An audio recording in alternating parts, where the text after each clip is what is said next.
faut que les choses soient claires. Cadre de concertation, plateforme du renouveau du basket, les légitimes du basket, c'est du pareil au même. Comme on le dit en Wolof, yok ci ak def ci la. Vous êtes tous au courant de ce qui se passe dans le basket. Moi, je suis du genre à être assez positif, et très positif même.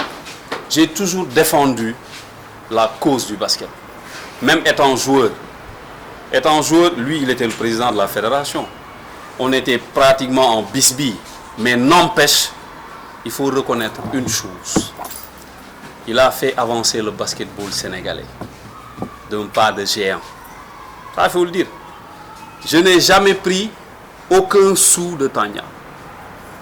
Quand j'étais roi du basket, j'avais bénéficié d'un terrain, d'un véhicule, de tonnes de ciment et tout. Mais tout ça là, je l'ai donné, le véhicule, à un oncle, parce qu'il m'aidait beaucoup. Le terrain, bon, j'ai une tante là qui avait des problèmes par rapport à où habiter. Je lui ai cédé le terrain. Les tonnes de ciment là, même chose. C'est-à-dire, moi j'ai un travail, j'ai un boulot. Moi je gère ma famille. Je subviens aux besoins de ma famille. Donc je n'ai besoin de l'argent de personne dans ce sport-là. C'est le basket qui m'intéresse. Comme il l'a dit tout à l'heure, je n'ai pas de problème particulier avec Maître Ndiaye. Hein. Maître Ndiaye, on se salue, on discute. Et d'autres personnes aussi. Mais c'est la façon de faire, la façon de gérer le basket. Le basket va mal, il faut le dire. Le basket va mal. Que ça soit sur le plan national, que ça soit sur le plan international. Alexis, il sait de quoi je parle. Parce qu'il est tout le temps en Marius Ndiaye, il suit tout le temps le basketball à l'international. Le championnat là, moi, bon, je me rappelle, Alexis, nous, quand on jouait avec l'UGB, Marius Ndiaye était tout le temps plein.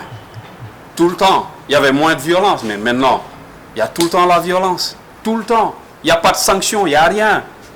Il y a des litiges qui sont là, qui ne sont pas vidés. Et ça, c'est des choses qui ne se font pas dans un pays qui se respecte. C'est-à-dire, l'arrogance qui est érigée en règle. L'arrogance. Moi, je suis légitime. Moi, je ne peux pas concevoir que tu veuilles gérer le basket et exclure toutes les ressources humaines qui sont capables d'apporter quelque chose à ce basket. On doit aider le basket. C'est le basket qui nous a fait. Et je ne suis pas seul dans ce cas-là. Les anciens internationaux, ils sont là. Tu leur demandes, venez au basket, ils te disent non. Douma nyakal sama bop fayda devant des gens qui ne connaissent même pas le basket. Tu pars en compétition internationale. Les dirigeants de FIBA, qu'est-ce qu'ils te demandent? Mais ces gars-là, ce sont qui ces gars-là? On ne les connaît pas. Comment pouvez-vous accepter que ces gens-là accompagnent vos équipes nationales?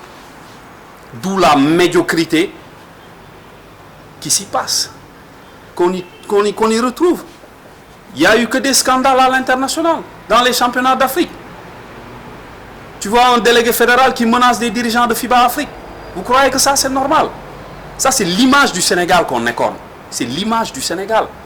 Moi je ne suis dépositaire de rien du tout. Je n'ai aucun mandat. J'ai le droit de critiquer quand je veux, où je veux et qui je veux. Je n'ai pas de mandat. Hein? Moi je n'ai pas d'obligation de résultat. Parce que je n'ai pas de mandat. Je peux critiquer un dirigeant. Donc, moi, je me dis juste que vous, les journalistes, vous êtes en train de faire un bon job. Parce que si vous n'étiez pas intéressé par la chose, vous ne seriez pas là. Il faut véhiculer la bonne parole. Nous, on est là pour aider le basket. Mais sérieusement, comment ça se passe? Ça ne le fait pas, sérieusement.